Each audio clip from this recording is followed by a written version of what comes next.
Yo, what's up, guys? Welcome back to the channel. I know Joseph in here. It's coming in. Don't worry. I'm out here working on the screen, looking at my checklist, and it actually bothered me looking at the checklist and thinking back to 2019 when I was still living with my parents. I was still living with my mom, and I pretty much had a epiphany that year that made me realize that if you want to get to a certain place in life, you need to already be there mentally and spiritually. You need to be able to visualize, conceptualize in detail the place that you want to be in the next 5, 10 years. Where exactly that is, it's completely up to you. I can't tell you what to believe or what to think or what to want for yourself. But whatever that dream life looks like, it needs to already have a defined definition that you can actually interpret. So, because there's something about life that is very energy based, the most successful people in this world have the most energy, and the lowest earners always have the lowest energy. Now, it doesn't mean that they expend the most physical amount of energy, but energy is in different forms. There could be the physical energy, there's the mental energy, and then there's also the energy that is being expended through deep thinking and through positive thinking, negative or otherwise. Now, the richest people are able to channel positive energy as well as a very strong power of self, which is also energy as well, which is also part of positive thinking, and also the energy to be able to think and strategize. They also have that particular skill. It's not even just a skill, but it's also an attitude, a habit that's been built. Because having a positive thinking is not a function of situation, but a function of your response to said situation. Because every rich person has been poor, not every, but a large majority of millionaires around the world, including billionaires, are actually self made. So, first, a lot of the millionaires that we have in the world today are first generation. So, what does that mean? It means that they are the ones who came from poor to rich or middle class to rich and wealthy. So, it means that they've already felt whatever it is that that poor person is feeling, and they've been able to extract themselves out of that situation. So, I say all that to say that the energy that you're putting out into the world is also being catapulted back to you. It's like a boomerang. The energy exchange, like in physics, it says that energy can neither be created nor destroyed. Energy is in constant motion and will not stop. Like the molecules or particles that are in water, in solids or gas, they are continuously moving, which is what you should be doing. Because I thought back then in 2019, when me and Joseph started our first business in dropshipping, we had about three customers that started. Sorry, we started in 2018. We had 2 or 3 customers, and we made throughout that year like $150, something around that amount. The next year, 2019, maybe we made about, like I said, maybe $3,000, $5,000 the whole year. Yeah, it was very small, but I was happy. Not with the amount of money I was making, but I was happy because I had expended, and that was the year that we expended the most energy. Now we using physical amounts of time and hours, put it into those things, and then we saw results. So we expended the most energy, and that was the year that a lot of things changed for us. And it didn't change exponentially, but it changed in a very linear way because that was the year that we found out about how your mind can actually affect the way that your life is going to be in the next 5, 10 years. That was the year that I found law of attraction. It was the year that I found that we found that we could use our brains to physically extract ourselves from said terrible situation because we were in a very terrible space. Our father had a stroke and then he was sick, and then we were the ones taking care of him with our mom, also being emotional supports. And just like what we're still teenagers, still being supportive and all that, we also needed to provide for the family at that young age. So the pressure was on 2011, 2000. So I say this in a reason, the way my brain is making me remember these things, because a lot of the things that I'm seeing now, that I'm living now, is a function of what I already believed would happen in in 2019. I said that this is going to be my reality. I'm going to be living in one of the best neighborhoods. I'm going to have my own, because we didn't have our, like, for the first time in my life, I have my own. First time. We always shared it. But living in a life that was created in your mind is one of the most surreal and probably the most emotional things that could happen to you. Is that the fact that 2, 3 years ago, when no one believed in you, when the world itself turned its back on you except for God, when all those things happen to you, you are able to come out and then think and think and think and think of a solution. And then that solution, you then think of not just the solution, but how that solution will play out and change your life. You think about all those things, you feel the emotion, and how that can then become your reality. It is completely insane. So the energy that you're expending outside. So a lot of people. Sorry, I have to take it on a whole rigmarole of shit. But a lot of the people in the higher class of society, and I'm not saying I'm part of the higher, I'm working to get there, but I'm significantly better than where I was 2 years ago or 3 years ago, even 4, 5, 6, 7, 8, 9. Significantly in a better space, mentally, financially, spiritually, emotionally.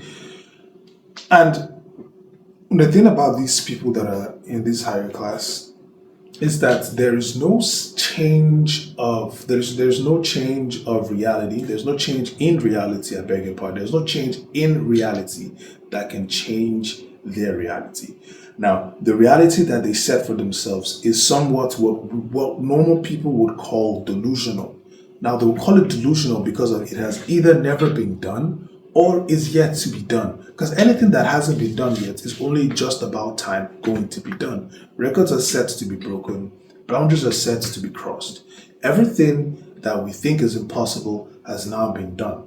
We thought it was going to be impossible 200 years ago for me to be making this kind of video from wherever the frick I want to be, and then people in another part of the world can see it.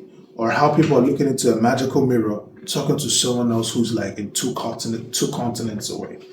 You understand that that is the reason why the rich will never settle, because they've kept themselves in a delusional state where they can expend an amount of energy and get said results. Now, what does that mean for you? I've talked about the rich, but I'm talking about if you're seeing yourself in a shitty position, in a position that you don't like, in a job you don't want, with a girl you don't like, in a house you hate, in a car you want to leave, in a relationship you don't want to be in, you see yourself in certain points in life that makes you question your existence, makes you question maybe sometimes the existence of God, or make you question the love that your family or your loved ones or God Himself has for you. What you need to do is to completely remove yourself from the situation, not physically. Because sometimes we take ourselves away from the situation physically, thinking that the problem itself is the problem, but sometimes the problem is us. We are already the wrong person to be able to manage those things. And if you can't manage certain kinds of, I know it's sounding very philosophical, but if you can't manage certain kinds of problems, you will not advance, because the more you advance in life, you will notice that there are different, bigger, worse in a magnitude that you will never want to quantify or conceptualize that would attack you. There are so many problems that will be bigger than the ones you have. I'll give you an example. Someone will say that is, let's say, is not doing too well in life. You have a problem at home because your kids are flunking school. Okay? Now, the kid is not just flunking school, but he's having bad grades. He's leaving school, going to play basketball. And you don't want him to be doing that. You want him instead to be at home or in school or in church, reading, worshiping, doing assignments, homework, reading again as well, learning, reading, church, worshiping, learning, reading, worshiping. You probably want that kind of life for him. Now, the thing is that when you have that happen in that kind of situation, let's take that back. All right. When you have that happen, what I'm trying to retrace my thoughts. When you have that happen, and the person is having this problem, and he has magnified this problem so much that he feels like no one understands, or a rich person will not understand that problem, but that problem seems so minute to what he has to do. You know why? Because the rich person is now in a position where his own personal life and his own little decisions that he has to make would affect not just one, two, three, four, but maybe hundreds of thousands of people. For example, Elon Musk thought it was a good idea to go smoke weed on Joe Rogan's podcast a few years ago. When he did that, his stock price plummeted, and that thing probably affected hundreds, maybe thousands of people who had invested in the stock, or people who were about to maybe make a sale on Tesla and couldn't do it. Things like that. You see how one man's decision that was bad, that was not even a business decision, but a strictly personal and juvenile decision, cost not just him, but other people money. The same thing happened to the same thing we can use as for. I'm trying to think of someone who was in a similar position where a personal decision would affect millions or hundreds of people. For example, if a president of a country has sick innate desires to do whatever, like let's say, but I don't care, maybe the president of North Korea or something, whatever his sick desires is to be able to do what he does to his citizens is the reason why those people's lives are being affected, because he has a personal desire to be fit off of a fetish that he has. His decision to pursue that is affecting millions of people that are living in that country. So when a rich person is making decisions, he's making decisions for not just himself, but also for you, for me, for us, for the world at large, because they are the ones who control, who run the world. So if you think about that, if you can't handle a kid going to play basketball at 2 p.m., do you think you can become rich? I'm not saying this as a like I'm ultra wealthy, but with just clear observations, we can note and see that there's a difference in the way energy is used in the higher class of society and the way energy is used in the lower class of society. Why is that? Because there is more energy to expend because first of all, there's time management, there's delegation, there is optimization. So when you put in all these things together, you have more time because time is energy. If you ever watch that movie In Time with Justin Timberlake, it is a direct representation of what time is today. The people who are in the lower class of society have less time, energy on their hands, therefore having less access. The more time and energy, the more access you have, which is why the younger you are, the more time and the more energy you have, which means you have more access to do things that you cannot do going forward into your 50s, 60s, 70s, 80s, and death. So, what I'm saying now, work on optimizing your energy. Your energy is not just physical, but it's mental and it's also spiritual. Recharge your physical battery. Go to the gym, eat well, stay away from the junk food. Drink loads of water, take supplements, take care of yourself. You need to feel confident. That's going to exude on you mentally to be able to know that, oh, the more confident you are, the more energy you have. The more you are able to improve on those parts, those things, work out, you will see an increase in physical energy. Then, to work on your mental energy, you need to work on your mindset. You need to work on breaking down disbelieving walls that has been conditioned into your mind since you were a child.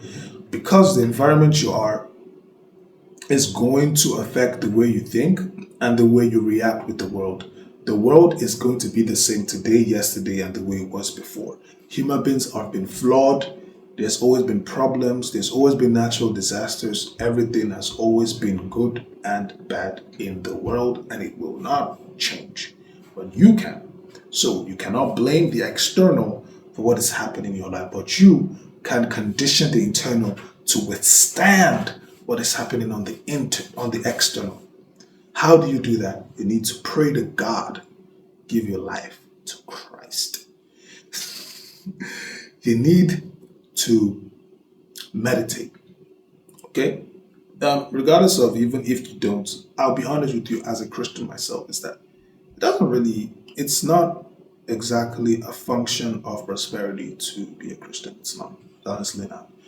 But it's a good place for you to be able to condition your mind to not worry about outcomes.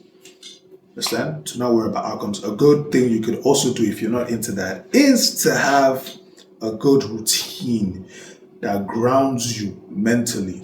Now, that could be sports, that could be good conversations with people that you love, that could be maybe a glass of wine and a cigar, it could be visualization, mentally stimulating yourself through positive things like watching of good videos, not the bad stuff, that are motivational, that are educational, things like that, building the fortitude in which you build the foundation of wealth, which is your mind.